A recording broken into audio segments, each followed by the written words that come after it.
അസ്സലാമു അലൈക്കും വറഹ്മത്തുള്ളാഹി വബറകാതുഹു. അൽഹംദുലില്ലാഹ് വസ്സലാത്തു വസ്സലാമു അലാ അഷ്റഫി റസൂലില്ലാഹ് വഅലാ ആലിഹി വഅസ്ഹാബിഹിൽ ഫായിസീന ബിറിദല്ലാഹ്. അഊദു ബില്ലാഹി മിനശ് ശൈത്വാനിർ റജീം. ബിസ്മില്ലാഹിർ റഹ്മാനിർ റഹീം. ലഖദ് കാന ഫീ ഖസസിഹിം ഇബ്റത്തുൽ ലിഉലിൽ അൽബാബ്. സ്വദഖല്ലാഹു മൗലാനൽ അലിയുൽ അദീം. ആദരണീയനും ബഹുമാന്യനുമായ ഈ സ്ഥാപനത്തിൻ്റെ പ്രിൻസിപ്പളും എൻ്റെ അഭിമന്യ സുഹൃത്തും കൂടിയായ ഇബ്രാഹിം ഫൈസൽ ഇപ്പൺ, ഈ സ്ഥാപനത്തിലെ അധ്യാപകൻ ബഹുമാനപ്പെട്ട കാസിം ഉസ്താദ്, പ്രതിഭാസമ്പന്നരായ പ്രിയപ്പെട്ട വിദ്യാർത്ഥി സഹോദരങ്ങൾ, ഈ പരിപാടി സംഘടിപ്പിച്ച അൽ ഖുദുവ സ്റ്റുഡൻസ് അസോസിയേഷൻ്റെ കർമ്മോത്സുകരായ ഭാരവാഹികളെ, പ്രിയപ്പെട്ട പ്രവർത്തകരെ, അല്ലാഹു സുബ്ഹാനഹു വ തആല നമ്മുടെ ഈ ശ്രമം സത്യം അറിയുവാനും അറിയിക്കുവാനുമുള്ള ഒരു ശ്രമമായി നമ്മിൽ നിന്നും സ്വീകരിക്കുമാറാവട്ടെ. ഇവിടെ നിൽക്കുമ്പോൾ ഈ സ്ഥാപനത്തിൻ്റെ നാമം അഥവാ CH ഹൈദറോസ് മുസ്ലിയാർ സ്മാരകം എന്ന ആ നാമം ഓർമ്മ വരികയാണ്. സമസ്ത കേരള ജംഇയ്യത്തുൽ ഉലമയെ സംബന്ധിച്ചിടത്തോളം ഏറെ സ്മരിക്കപ്പെടേണ്ട ഒരു സഞ്ചരിക്കുന്ന മാതൃകാ പ്രസ്ഥാനമായിരുന്നു ഉസ്താദ് എന്ന കാര്യം അദ്ദേഹവുമായി അടുത്തിടപഴകാൻ അവസരം കിട്ടിയ, അദ്ദേഹം സുന്നി യോജന സംഘത്തിൻ്റെ സംസ്ഥാന ജനറൽ സെക്രട്ടറി ആയിരിക്കുമ്പോൾ അദ്ദേഹത്തോടൊപ്പം പ്രവർത്തിക്കാൻ അവസരം ലഭ്യമായ ഒരു എളിയ പ്രവർത്തകൻ എന്ന രീതിയിൽ ഓർക്കുകയും ആ ഓർമ്മ പങ്കുവെക്കുകയും അല്ലാഹു റബ്ബുൽ ഇസ്സത്ത് മഹാനവറുകളുടെ ഖബർ വിശാലമാക്കി കൊടുക്കുമാറാവട്ടെ, ആമീൻ എന്ന് പ്രാർത്ഥിക്കുകയും ചെയ്തുകൊണ്ടാണ് ഞാൻ എൻ്റെ വിഷയത്തിലേക്ക് കടന്നു വരാൻ ആഗ്രഹിക്കുന്നത്. നമ്മുടെ സ്വാതന്ത്ര്യ സമരം എന്ന് പറയുന്നത് ഇന്നത്തെ പ്രാന്തവൽക്കരിക്കപ്പെട്ട ചരിത്രത്തിൻ്റെ ദിശയിലൂടെ നമ്മൾ നോക്കുമ്പോൾ മുസ്ലിം സമുദായത്തിനോ മുസ്ലിം നേതാക്കൾക്കോ കാര്യമായ ഒരു പങ്കും അതിലില്ലെന്ന് തോന്നത്തക്ക വിധമുള്ള ചരിത്രാഖ്യാനങ്ങളാണ് ദൗർഭാഗ്യവശാൽ നമ്മുടെ സമൂഹത്തിൽ ഇന്ന് നിലവിലുള്ളത് എന്ന സത്യം നാം മനസ്സിലാക്കേണ്ടിയിരിക്കുന്നു. എന്നാൽ യഥാർത്ഥം ഈ രാജ്യത്തിൻ്റെ ചരിത്രം പരിശോധിക്കുന്ന ഒരു വ്യക്തിക്ക് ബോധ്യമാകുന്നത് ഹിന്ദുവും മുസ്ലിമും എല്ലാ വിഭാഗം ആളുകളും കൈമെയ് മറന്ന് ഒന്നിച്ചു നിന്നുകൊണ്ട് ഒരുമയോടെ പൊരുതിയപ്പോൾ ലഭ്യമായ ഒരു സ്വാതന്ത്ര്യമാണ് നമ്മുടെ നാട്ടിലുള്ളത് എന്നാണ്. ആ അർത്ഥതലത്തിലൂടെ അതിനെ നോക്കിക്കാണാനുള്ള ഒരു വിശാലമായ മനസ്സ് നമുക്കുണ്ടെങ്കിൽ നമ്മുടെ രാജ്യത്തിൻ്റെ സ്വാതന്ത്ര്യ സമരത്തിൻ്റെ ചരിത്രത്തെക്കുറിച്ച് പഠിക്കാനും അത് മനസ്സിലാക്കാനും ഉപയോഗപ്രദമായ ഒരു അവസരമായി ഇതിനെ വിനിയോഗിക്കുമ്പോൾ അത് ഫലപ്പെടും എന്ന് തന്നെയാണ് എനിക്ക് മനസ്സിലാക്കാൻ സാധിക്കുന്നത്. അള്ളാഹു അനുഗ്രഹിക്കുമാറാവട്ടെ. ഞാൻ സൂചിപ്പിച്ചതുപോലെ ഇന്ത്യയുടെ സ്വാതന്ത്ര്യ സമര ചരിത്രത്തിൽ ഒരുപാട് ആളുകളുടെ ത്യാഗോജ്വലമായ പ്രവർത്തനത്തിൻ്റെ ചരിത്ര ചിത്രങ്ങളുണ്ട്. നിങ്ങൾ പഠിക്കുന്ന വിദ്യാർത്ഥികൾ എന്ന രീതിയിൽ അതിലുപരി എൻ്റെ പ്രസംഗം ശ്രവിച്ചുകൊണ്ട് നിങ്ങൾക്കിത് ഒരുപാട് ആളുകൾക്ക് എത്തിച്ചു കൊടുക്കാൻ കഴിവും കെൽപ്പുമുണ്ട് എന്ന ബോധവും എനിക്കുള്ളതുകൊണ്ട് വളരെ ആധികാരികമായി തന്നെ ആ ചരിത്രത്തിൻ്റെ ചില വശങ്ങളിലേക്ക് നിങ്ങളുടെ മനസ്സിനെ കൊണ്ടുവരാനാണ് ഞാൻ ആഗ്രഹിക്കുന്നത്. പ്രത്യേകിച്ച് നമ്മൾ സ്വാതന്ത്ര്യ സമരം എന്ന് പറയുമ്പോൾ അത് കേവലം ഒരു വൈകാരികതയോ അതല്ലെങ്കിൽ ഒരു ഭൂമി സ്വതന്ത്രമാക്കാനുള്ള കേവല പ്രവർത്തനമോ മാത്രമായിരുന്നില്ല. ഒരു ദേശത്തിലെ ജനങ്ങളുടെ ജീവവായു മറ്റൊരു കൂട്ടർ പിടിച്ചു വച്ചിരിക്കുന്ന ഒരു പ്രത്യേക സന്ദർഭത്തിൽ അതിനെതിരെയുള്ള ഒരു ജനകീയ മുന്നേറ്റത്തിൻ്റെ ഭാഗമായിരുന്നു നമ്മുടെ രാജ്യത്ത് നടന്ന സ്വാതന്ത്ര്യ സമരം. ഒരർത്ഥത്തിൽ പറഞ്ഞാൽ മുസ്ലിം സമൂഹത്തെ സംബന്ധിച്ചിടത്തോളം ഈ സ്വാതന്ത്ര്യ സമരം അവർ നടത്തേണ്ടതിൻ്റെ ഒരുപാട് അനിവാര്യതകൾ ചരിത്രത്തിൽ കാണുന്നുണ്ട്. ആ ഭാഗത്തേക്ക് ഇൻഷാ അല്ലാഹ് കടന്നു വരാം. പക്ഷെ വളരെ ഖേദകരം എന്ന് പറയട്ടെ, 1757 പ്ലാസി യുദ്ധത്തിൽ സിറാജ് ദൗളയെ പരാജയപ്പെടുത്തിക്കൊണ്ട് റോബർട്ട് ക്ലൈവ് അധികാരമുറപ്പിച്ച കാലഘട്ടം മുതൽ ഇന്ത്യയിൽ ആരംഭിക്കുന്ന അധിനിവേശത്തിൻ്റെ ഈ ഗൗരവതരമായ ചിത്രം തിരുത്തി കുറിക്കുന്നതിന് വേണ്ടി നമ്മുടെ രാജ്യത്ത് നടന്ന സമരം എന്ന് പറയുന്നത് ചരിത്രത്തിൻ്റെ ഭാഷയിൽ ഒന്നാം സ്വാതന്ത്ര്യ സമരം 1857 ശിപ്പായി ലഹളയാണ്. അവിടെയാണ് നമ്മൾ തികച്ചും വിയോജിക്കുന്നത്. 1757 ഇന്ത്യ മഹാരാജ്യത്ത് അധികാരാധിനിവേശം ഉറപ്പിക്കുന്നതിന് വേണ്ടി ബ്രിട്ടീഷുകാർ ശ്രമം തുടങ്ങിയിട്ട് 100 വർഷം അഥവാ 857 വരെ അതിനെതിരെ ഒരു പ്രതികരണവും നടന്നിട്ടില്ല എന്ന രീതിയിലാണ് നമ്മുടെ ചില ചരിത്രങ്ങൾ നമ്മുടെ മുമ്പിൽ അവതരിപ്പിക്കപ്പെട്ടിട്ടുള്ളത്. അതൊരിക്കലും അഭിമാനികളായ ഒരു സമൂഹത്തിനോ അല്ലെങ്കിൽ ദേശസ്നേഹമുള്ള ഒരു ഇന്ത്യക്കാരനോ അംഗീകരിച്ചു കൊടുക്കാൻ കഴിയില്ല. 757-നും 857-നും ഇടയ്ക്ക് ഇന്ത്യയിൽ ഒരുപാട് സ്വാതന്ത്ര്യ സമരങ്ങൾ നടന്നിട്ടുണ്ട്. ആ സ്വാതന്ത്ര്യ സമരങ്ങളും ചരിത്രങ്ങളുമൊക്കെ മറച്ചു വെക്കപ്പെടാവതല്ല. അതൊക്കെ തപ്പിയെടുത്തുകൊണ്ട് നമ്മുടെ സമൂഹത്തിന് സമർപ്പിക്കേണ്ടവരാണ് നമ്മൾ. ഒരു ചെറിയ നഖചിത്രം നമ്മൾ പരിശോധിച്ചാൽ ഇന്ത്യയിലെ അമുസ്ലിം നേതാക്കൾക്കൊപ്പം നമ്മുടെ രാജ്യത്തിൻ്റെ സ്വാതന്ത്ര്യ സമര ഭൂമിയിൽ 1757 മുതൽ പല ഘട്ടങ്ങളിലായി പ്രവർത്തിച്ച ഒരുപാട് നേതാക്കളെ നമുക്ക് കാണുവാൻ കഴിയും. 1757-നും 763-നും ഇടക്ക് നമ്മുടെ രാജ്യത്തിന്റെ സ്വാതന്ത്ര്യ സമര ചരിത്രത്തിൽ നോർത്ത് ഇന്ത്യയിൽ ജ്വലിച്ചു നിന്ന കുറെ നേതാക്കളുണ്ട്. ഞാൻ അവരുടെ പേരുകൾ മാത്രം ആദ്യം പറയുമ്പോൾ ഓരോരുത്തരെ കുറിച്ചുമുള്ള ചരിത്ര ചിത്രം വിശദീകരിച്ചാൽ ഇന്നത്തെ ഈ പ്രഭാഷണം മതിയാകില്ല. ഞാൻ അവരിൽ ഓരോരുത്തരെ കുറിച്ചും അല്പാൽപമൊക്കെ പഠിക്കാൻ ശ്രമിച്ച് ചിലതൊക്കെ വിജയിച്ച്, ചിലതൊക്കെ പരാജയപ്പെട്ട്, ചിലതൊക്കെ ഭാഗികമായി ഇന്നും അവരെക്കുറിച്ച് പഠിച്ചുകൊണ്ടിരിക്കുന്ന ഒരു പഠിതാവാണ് എന്ന് വേണമെങ്കിൽ തന്നെ പറയാം. ചരിത്രം എപ്പോഴും അങ്ങനെ, നമ്മളെപ്പോഴും ഒരു ചരിത്ര വിദ്യാർത്ഥിയായിരിക്കണം എന്ന കാഴ്ചപ്പാടുള്ളവരാണ് ഞാൻ. നിങ്ങളെയും ഞാൻ അങ്ങനെ ഉപദേശിക്കുകയല്ലെങ്കിലും അപേക്ഷിക്കുന്നു, നിങ്ങളും അങ്ങനെ ആകണം. ആദ്യഘട്ടത്തിൽ നമ്മുടെ ഈ സ്വാതന്ത്ര്യ സമരത്തിന് ഊർജ്ജം പകർന്ന നേതാക്കളിൽ പ്രമുഖർ ഒന്ന് ഷാ വലിയുല്ലാഹി ദഹ്ലവി, നിങ്ങൾ കേട്ടിരിക്കും. ഞാൻ അവരെക്കുറിച്ചുള്ള വിശദീകരണങ്ങൾ ആവശ്യമെങ്കിൽ പിന്നീട് പറയാം. അതുപോലെ തന്നെ മൗലാന മുഹമ്മദ് ആഷിഖ്. ഈ 757 മുതൽ 763 വരെയുള്ള സ്വാതന്ത്ര്യ സമരത്തിന്റെ ആദ്യഘട്ടം എന്ന് പറയുന്ന ഒന്നാം ഘട്ടത്തിലെ വലിയ സംഭാവനകൾ ഇവരിൽ നിന്നാണ്. മൗലാന നൂറുല്ലാ ലുധിയാനവി, മുഹമ്മദ് അമീൻ കാശ്മീരി, ഇങ്ങനെയുള്ള ചില പണ്ഡിതന്മാരാണ് അന്നത്തെ ഈ സ്വാതന്ത്ര്യ സമരത്തിന് ശക്തമായി ജനങ്ങളെ പ്രേരിപ്പിച്ചുകൊണ്ട് ആദ്യമായി മുന്നോട്ട് വന്നത്. ഷാ വലിയുല്ലാഹി ദഹ്ലവി ഇന്ത്യ മഹാരാജ്യം ഒരു ദാറുൽ ഹർബാണ് എന്ന് തന്നെ പ്രഖ്യാപിച്ചു. സമരഭൂമിയാണിത്, ബ്രിട്ടീഷുകാരെ നാടുകടത്തേണ്ടത് അനിവാര്യമാണ് എന്ന മതപശ്ചാത്തലത്തിൽ നിന്നുകൊണ്ടാണ് അദ്ദേഹം സമൂഹത്തോട് പറഞ്ഞത്. 1763 മുതൽ 831 വരെയുള്ള കാലഘട്ടം ഒരു രണ്ടാം ഘട്ടമായി വ്യാഖ്യാനിക്കുകയാണെങ്കിൽ അക്കാലഘട്ടത്തിൽ ഇവരുടെ രണ്ടാം നിരക്കാർ സമൂഹത്തിൽ മുന്നോട്ട് വന്നു. ഷാ അബ്ദുൽ അസീസ് ദഹ്ലവി. ഷാ അബ്ദുൽ അസീസ് ദഹ്ലവിക്ക് ശേഷം ഷാ അബ്ദുൽ ഹയ്യ് സാഹിബ്, അതുപോലെ തന്നെ സയ്യിദ് അഹമ്മദ് ബറേൽവി, സയ്യിദ് മുഹമ്മദ് ഇസ്മായിൽ ഷഹീദ്, ഇവരുടെയൊക്കെ ശ്രമഫലമായി ഒന്നാം സ്വാതന്ത്ര്യ സമര ഘട്ടത്തിൽ നിന്നും അല്പം ഭിന്നമായി. ഞാൻ ഈ ഒന്നാം സ്വാതന്ത്ര്യ സമരം എന്ന് പറയുന്നത് 857 സമരമല്ല. നമ്മൾ ഈ ഘട്ടങ്ങളാക്കി തിരിച്ചിരിക്കുന്ന ഇന്ത്യയിൽ നടന്ന സമരങ്ങളുടെ ആ ഭൂമിക പരിശോധിച്ചുകൊണ്ടുള്ള ചരിത്ര പുസ്തകങ്ങൾ ആധാരമാക്കിയാണ്. അന്ന് 763-നും 831-നും അടക്കമുള്ള ഈ സമര സംഘടനത്തിൽ ആ സ്വാതന്ത്ര്യ വാഞ്ച പ്രകടമാക്കിയ ജനസമൂഹത്തിന്റെ അതിശക്തമായ പ്രവർത്തനത്തിൽ കന്യാകുമാരി മുതൽ പെഷവർ വരെയും സിംല മുതൽ ഭൂട്ടാൻ വരെയുമുള്ള പ്രദേശങ്ങളിൽ അതിശക്തമായ ഒരു സമര മുന്നേറ്റം നടന്നു എന്നത് ഒരു സത്യമാണ്. ആ സമര മുന്നേറ്റത്തിന് ശേഷം പിന്നെ 831 മുതൽ 884 വരെയുള്ള ഒരു മൂന്നാം ഘട്ടം.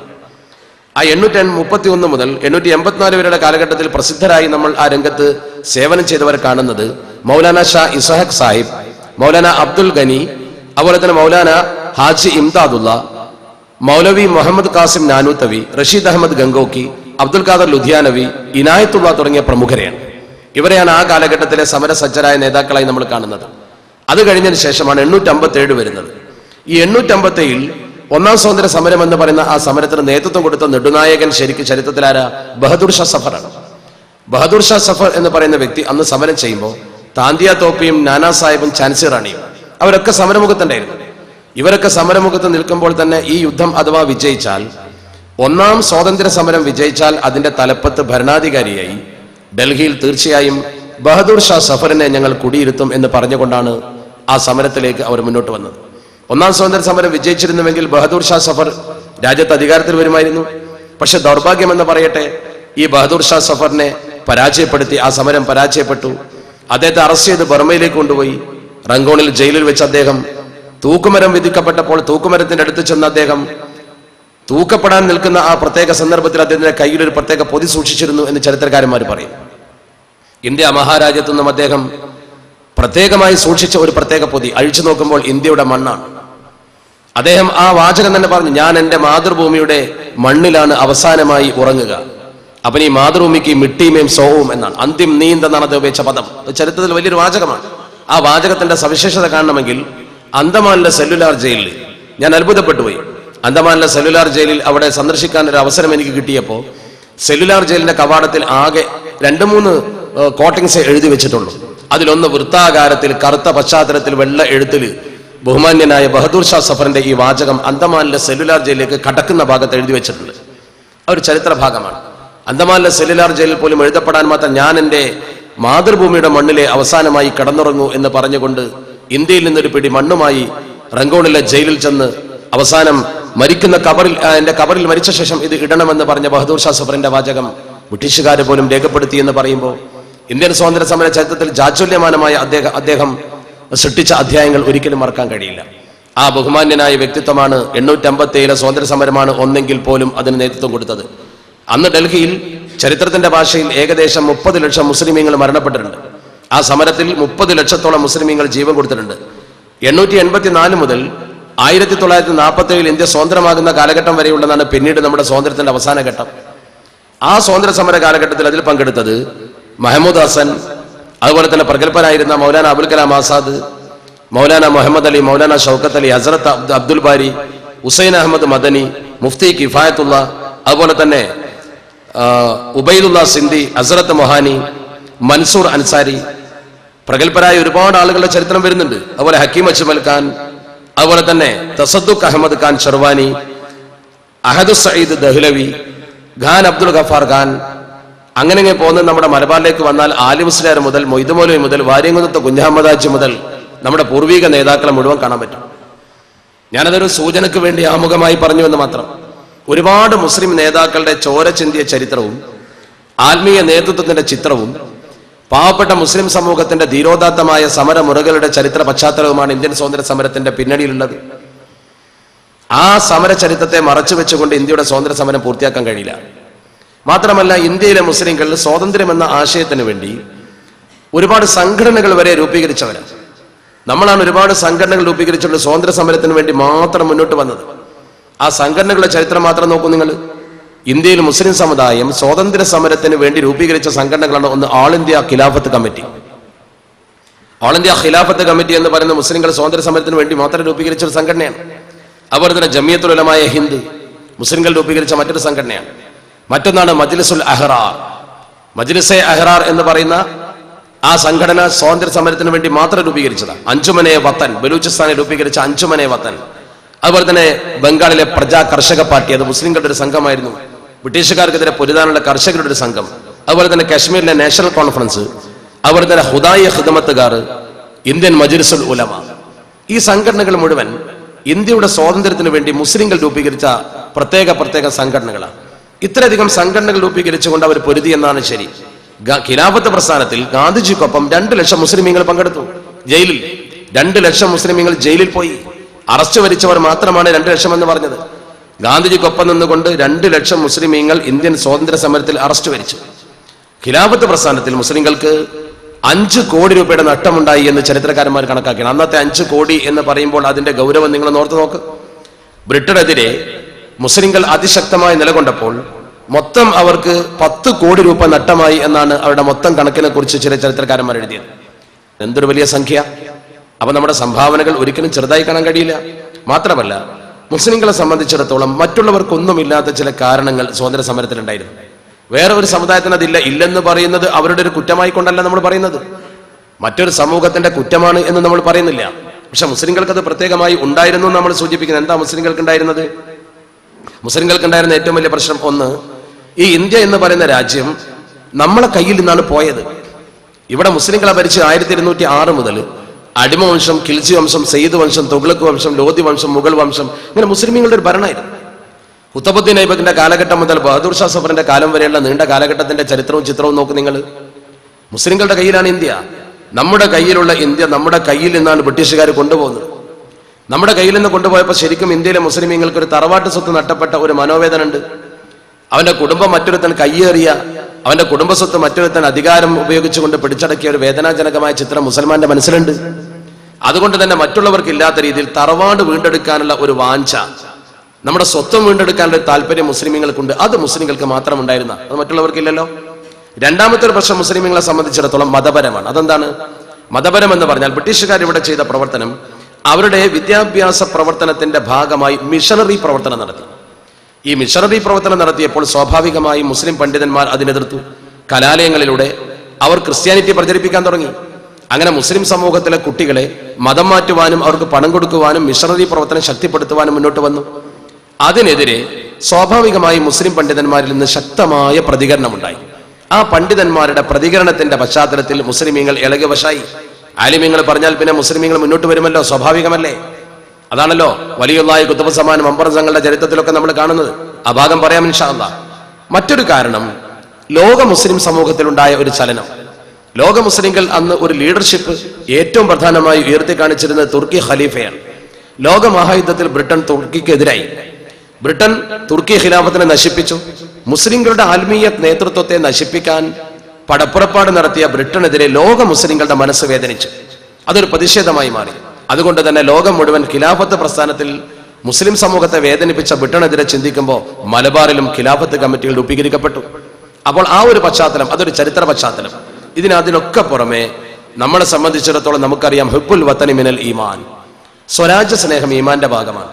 ആ സ്വരാജ്യ സ്നേഹം ഈമാന്റെ ഭാഗമാണ് എന്ന ഹദീസിന്റെ പശ്ചാത്തലത്തിലും, ഞാൻ പറഞ്ഞ മതപരമായ ഖിലാഫത്തിന്റെ ചരിത്ര പശ്ചാത്തലത്തിലും, ഭൂമി നഷ്ടപ്പെട്ടു പോയ ആ വസ്തുതാപരമായ പശ്ചാത്തലത്തിലും, അതോടൊപ്പം തന്നെ മിഷണറി പ്രവർത്തനം എന്ന പ്രതിഷേധാർഹമായ പശ്ചാത്തലത്തിലും എങ്ങനെ നോക്കിയാലും ശരി നമ്മൾ സമരത്തിന് സജ്ജരായിരുന്നു. ഈ കാരണങ്ങളൊന്നും മറ്റു സമൂഹത്തിലില്ലല്ലോ ഇന്ത്യയിൽ. നമ്മൾക്കുള്ളതുപോലെയുള്ള ഈ കാരണങ്ങളൊന്നും മറ്റുള്ളവർക്കില്ല. അതുകൊണ്ട് തന്നെ മുസ്ലിങ്ങളുടെ സ്വാതന്ത്ര്യ സമരം എന്ന് പറയുന്നത് അവരൊരു മതപരമായ ബാധ്യതയായിട്ടാണ് ഏറ്റെടുത്തത്. ആ ബാധ്യതയായിട്ട് ഏറ്റെടുത്തത് കൊണ്ടാണ് ഞാൻ നേരത്തെ പറഞ്ഞ പണ്ഡിത സാന്നിധ്യം എത്ര കൂടിയത്. അതുകൊണ്ട് തന്നെയാണ് ദൈവബന്ദ് ദാറുൽ ഉലൂമും ജാമിയ മിലിയ ഡൽഹിയും അതുപോലെ ദാറുൽ ഉമറാബാദും ഈ സ്ഥാപനങ്ങളൊക്കെ ഇതിന്റെ കേന്ദ്രങ്ങളായി പ്രവർത്തിച്ചത്. ഈ സ്ഥാപനങ്ങളൊക്കെ സ്വാതന്ത്ര്യ സമരത്തിന്റെ കേന്ദ്രങ്ങളായല്ലോ. ഇൽമു പഠിപ്പിക്കുന്ന നിങ്ങളുടെ ഈ കോളേജ് പോലുള്ള അന്നത്തെ പ്രധാനപ്പെട്ട 2-3 കോളേജുകളാണത്. ആ കലാലയങ്ങൾ പോലും സമരമുഖത്ത് ജനസമൂഹത്തെ സജ്ജമാക്കാനുള്ള, അല്ലെങ്കിൽ സമരം പൊട്ടിപ്പുറപ്പെടുന്ന പ്രഭവ കേന്ദ്രങ്ങളായി മാറി. അതിന്റെ കാരണം മതകീയ പശ്ചാത്തലം തന്നെയാണ്. യഥാർത്ഥത്തിൽ ഇന്ത്യയുടെ സ്വാതന്ത്ര്യ സമരത്തിൽ ഗാന്ധിജി വളരെയധികം തന്ത്രപരമായി ഖിലാഫത്ത് പ്രസ്ഥാനത്തെ ഈ സ്വാതന്ത്ര്യ സമരവുമായി കൂട്ടിച്ചേർത്തു. ഖിലാഫത്ത് പ്രസ്ഥാനത്തെ ഗാന്ധിജി സ്വാതന്ത്ര്യ സമരവുമായി കൂട്ടിച്ചേർത്തത് മുസ്ലിം സമൂഹം ഇപ്പോൾ നല്ല ശക്തമായ ബ്രിട്ടീഷ് വിരുദ്ധ പ്രതിഷേധത്തിന്റെ അഗ്നിയിലാണെന്ന് മനസ്സിലാക്കിയപ്പോഴാണ് 1920 ഗാന്ധിജി അതിനുവേണ്ടി മാത്രം കോഴിക്കോട്ട് വന്നല്ലോ. വളരെ വ്യക്തമായി ചരിത്ര ഗ്രന്ഥങ്ങളിൽ പറയുന്ന മില്ലർ സാഹിബിന്റെ ദ മാപ്ലാസ് ഓഫ് മലബാർ എന്ന പുസ്തകത്തിൽ പറയുന്നുണ്ട്, ഓൺ ഓഗസ്റ്റ് 18, 1920 1920 ഓഗസ്റ്റ് മാസം 18 Gandhi and Shaukat Ali personally addressed a Calicut meeting. അവർ രണ്ടുപേരും വന്നിട്ട് കോഴിക്കോട്ട് ഒരു മീറ്റിംഗിൽ അഡ്രസ് ചെയ്തു. ആരെ? മുസ്ലിമീങ്ങളെ. അതിൽ പങ്കെടുത്ത Moplahs who were present recall the energetic exhortation to join action in order to drive out the British. ബ്രിട്ടീഷുകാരെ ഇവിടുന്ന് പുറത്താക്കാനുള്ള ആ അതിശക്തമായ സമര ഉത്തേജക പ്രവർത്തനത്തിൽ, ഉത്ബോധന പ്രവർത്തനത്തിൽ ഒരുപാട് മുസ്ലിങ്ങൾ പങ്കെടുത്തു. എന്നിട്ട് പറയുന്നത് എന്താണ്? എപ്പോഴും ബ്രിട്ടീഷുകാരെ പുറത്ത് വിത്തിൻ എ ഇയർ എന്നാണ് പറഞ്ഞത്. ഇവരുടെ ഈ സമരസജ്ജമായ പ്രവർത്തനത്തിലൂടെ അദ്ദേഹം പറഞ്ഞ വാചകം നോക്കൂ നിങ്ങൾ, ചരിത്രകാരൻ പറഞ്ഞ വാചകം. അദ്ദേഹം പറഞ്ഞു, that by such action the British Raj could easily be overcome. ആ ബ്രിട്ടീഷ് രാജ് ഓവർകം ചെയ്യാൻ, ബ്രിട്ടീഷുകാരെ തകർക്കാൻ, അല്ലെങ്കിൽ അവരുടെ പ്രവർത്തനത്തിനെതിരെ ചിന്തിക്കാൻ അന്ന് മലബാറിലെ മുസ്ലിമീങ്ങളുടെ ഈ സമരവീര്യം ഉപയോഗപ്പെട്ടു എന്നല്ല അതിന്റെ അർത്ഥം. മലബാറിലെ മുസ്ലിമീങ്ങളുടെ സമരവീര്യം അതിന് ഉപയോഗിച്ചിട്ടുണ്ട്. മലബാറിലെ മുസ്ലിമീങ്ങളുടെ സമരവീര്യത്തിന്റെ പശ്ചാത്തലം തന്നെയാണ് ഇന്ത്യയുടെ സ്വാതന്ത്ര്യ സമരത്തിന്റെ പ്രധാന ഘടകം. നിഷേധിക്കാൻ കഴിയില്ല. നോർത്ത് ഇന്ത്യൻ പ്രൊവിൻസസ് ഇതിനെതിരെ ശക്തമായി ചിന്തിക്കുന്നതിന് മുമ്പ് മലബാറിൽ സമരം രൂപപ്പെട്ടിരുന്നു എന്ന് ചരിത്രമുണ്ടല്ലോ. ഈ 1857 സ്വാതന്ത്ര്യ സമരം തന്നെ 5 ലക്ഷത്തോളം മുസ്ലിമീങ്ങളല്ലേ അന്ന് തൂക്കിക്കൊന്നത്. 5 ലക്ഷത്തോളം മുസ്ലിമീങ്ങളെ തൂക്കിക്കൊന്നു എന്ന് പറയുന്നുണ്ട്. 5 ലക്ഷം ആളുകളെ തൂക്കിക്കൊല്ല എന്ന് പറയുമ്പോൾ എന്താ സംഭവം? ബ്രിട്ടീഷുകാർ നാട് കടത്തിയിട്ട് അത്തരം ആളുകളെ തൂക്കിക്കൊന്നു ചില ചരിത്രകാരൻ എഴുതിയിട്ടുണ്ട്. 3000 പേരെ അന്തമാനിലേക്ക് നാട് കടത്തി. 3000 ആളുകളെ അന്തമാനിലേക്ക് നാട് കടത്തി. പലപ്പോഴായി സമരത്തിലും വെടിവെപ്പിലുമായി മരിച്ച ആളുകളുടെ കണക്കാണ് ഈ 5 ലക്ഷത്തോളം ആളുകൾ അതിന്റെ ദുരിതം അനുഭവിച്ചു എന്ന് പറയുന്നത്.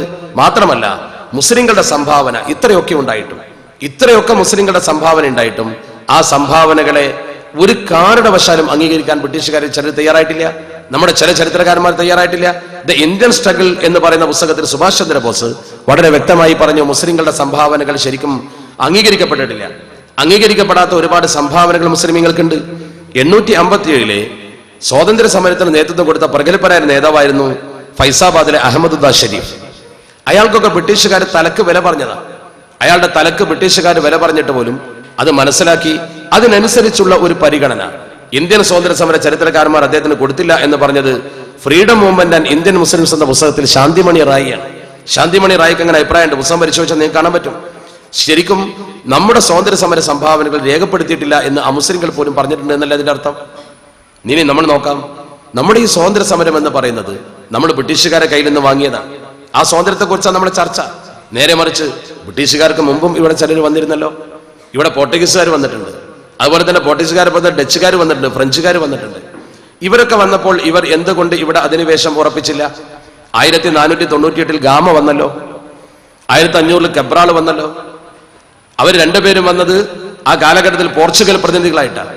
1620 ഡച്ചുകാർ വന്നു, 664 ഫ്രഞ്ചുകാർ വന്നു. ഇവരൊക്കെ എങ്ങനെയാണ് ഈ നാട്ടിൽ നിന്ന് പുറത്തു പോയത്? ഇവരൊന്നും പോയില്ലെങ്കിൽ നമ്മൾ ബ്രിട്ടീഷുകാരുടെ കയ്യിൽ നിന്നല്ല സ്വാതന്ത്ര്യം വാങ്ങുക. നമ്മൾ അപ്പോഴൊക്കെ സ്വാതന്ത്ര്യം വാങ്ങുക ആരുടെ കയ്യിൽ നിന്ന്? ഇവരുടെ കയ്യിൽ നിന്നാകും. അവരുടെ കോളനിയാവും. എന്തുകൊണ്ടായില്ല? അവിടെ നമ്മൾ ചിന്തിക്കുമ്പോൾ ചരിത്രത്തിൽ നമുക്ക് കാണുവാൻ കഴിയും, ആദ്യമായി ഇതിനെതിരെ ശബ്ദിച്ചത് മലബാറിലെ ആലിമീങ്ങളാണ്. ഉലമാക്കൾ എന്ന് പറയുന്ന വിഭാഗം അവർ കേവലം പള്ളി മൂലയിൽ ഇരുന്നു കൊണ്ട് കിതാബ് ദർസ് നടത്തുക മാത്രമായിരുന്നില്ല. അവർ സമൂഹത്തിന്റെ ജീവൻ പ്രശ്നങ്ങളിൽ ഇടപെട്ടു, സമൂഹത്തിന്റെ സൈദ്ധാന്തിക വിഷയങ്ങളിൽ ഇടപെട്ടു. അവർ സമൂഹത്തിന് ഉത്തേജനം നൽകി. അതിന്റെ തെളിവല്ലേ 1461 ജനിച്ച ആ കാലഘട്ടത്തിൽ ജീവിച്ചിരുന്ന ഒന്നാമത്തെ മഖ്ദൂം അബൂ യഹ്യ സൈനുദ്ദീൻ ബിൻ അലി പൊന്നാനിയിൽ നിന്നല്ലേ ആ മഹാപണ്ഡിതൻ ആദ്യമായി തഹ്രീദു അഹ്ലുൽ ഈമാൻ അലാ ജിഹാദി അബദത്ത് സുൽബാനി എന്ന് പറയുന്ന പുസ്തകം എഴുതിയത്?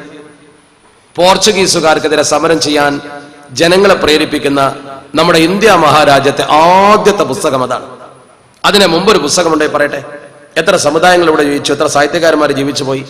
പോർച്ചുഗൽ ആധിപത്യം ആരംഭിച്ച നാൾ മുതൽ 500 കൊല്ലങ്ങൾക്ക് മുമ്പ് ആദ്യമായി ഒരു സാഹിത്യ സൃഷ്ടി മലബാറിലെ മാപ്പിളമാരെ പോർച്ചുഗീസ് വിരുദ്ധ സമരത്തിന് പ്രേരിപ്പിക്കുന്ന ഗ്രന്ഥം ആദ്യം എഴുതിയത് പൊന്നാനിലെ മഖ്ദൂമ. രണ്ടാം സ്ഥാനവും മഖ്ദൂമിന് തന്നെയാണ്. രണ്ടാമത്തെ മഖ്ദൂം ബഹുമാനപ്പെട്ട ഷെയ്ഖ് അഹമ്മദ് സൈനുദ്ദീൻ എന്ന് പറയുന്ന സെക്കൻഡ് മഖ്ദൂം, അദ്ദേഹത്തിന്റെ പുസ്തകമാണ് തുഹഫത്തുൽ മുജാഹിദീൻ ഫീ ബഅദി അഖ്ബാരിൽ ബുർത്തുഗാലിയീൻ. പോർച്ചുഗീസ് വിരുദ്ധ കലാപത്തിന് ജനങ്ങളെ പ്രേരിപ്പിക്കുന്നതാണ്.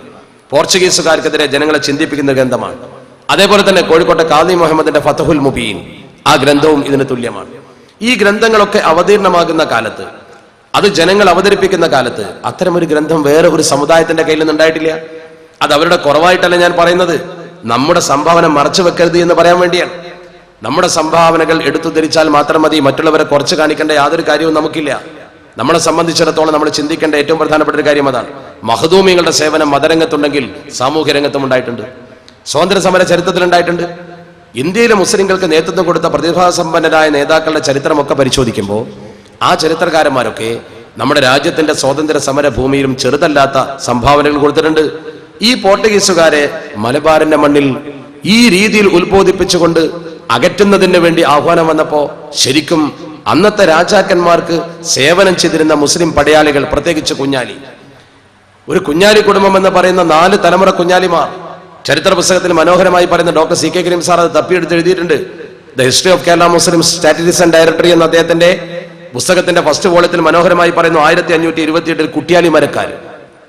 ഒരു കുഞ്ഞാലി മരക്കാർ മാത്രമൊന്നുമല്ല, കുട്ടിയാലി മരക്കാർ 1558 കുട്ടിപ്പോക്കർ മരക്കാർ, 1571 പട്ടുമരക്കാർ, 1595 മുഹമ്മദ് കുഞ്ഞാലി. 4 കുഞ്ഞാലിമാരാ, 4 തലമുറ കുഞ്ഞാലിമാർ.